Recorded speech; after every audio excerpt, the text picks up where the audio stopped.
வணக்கம் நண்பர்களே. ஜாங்கிரி எப்படி செய்யறதுன்னு வாங்க பார்க்கலாம். வீடியோ வந்து ஸ்கிப் பண்ணாம கடைசி வரைக்கும் பாருங்க.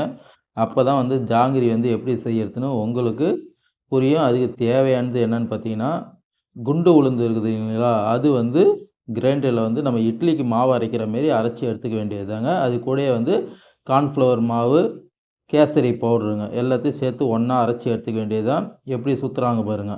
இதே மாரி ஒரு துணியில வந்து சின்னதா ஒரு ஓட்டை போட்டுங்க. அந்த ஓட்டையில வந்து இந்த மாவ வச்சு இந்த ஜாங்கிரி வந்து ஒரு பூ டிசைனில் சுற்றுறாங்க இல்லைங்களா? இவ்வளோ தான் ஜாங்கிரிக்கு வேலை.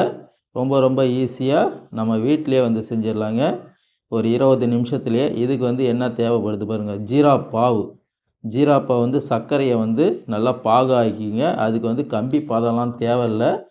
அப்படியே இந்த ஜாங்கிரியை வந்து ஒரு 10 நிமிஷத்துக்குள்ளார நம்மளுக்கு வந்து வெந்துடுங்க. அப்படியே வந்து நீங்கள் அந்த ஜாங்கிரி எடுத்து அந்த ஜீரா பாவில் போட்டு ஊற வச்சிட வேண்டியதாங்க. ஒரு 1/2 மணி நேரத்துக்கு வந்து ஜீராவில் ஊறுனுச்சுனாலே நம்மளுக்கு சுட சுட ஜாங்கிரி சாப்பிட்டுடலாம். நம்ம சேனலை வந்து இப்போ தான் நீங்கள் புதுசாக பார்க்குறீங்கன்னா, Vijay all in one Tamil சேனலை மறக்காமல் சப்ஸ்கிரைப் பண்ணிங்க. பக்கத்தில் இருக்கிற பெல் பட்டனை தட்டி விட்ருங்க. உங்கள் ஃப்ரெண்டுங்களுக்கெல்லாம் ஷேர் பண்ணி விடுங்க. லைக் பண்ணுங்கள், கமெண்ட் பண்ணுங்கள். இப்போ பாருங்கள் ஜாங்கிரி ரெடி ஆகிடுச்சு பாருங்கள். 2 பக்கமும் வந்து ஒரு கம்பி ஒன்று வச்சுங்க. 2 பக்கமும் திருப்பி திருப்பி விடுங்க. நல்லா செவுந்து வந்துடும்.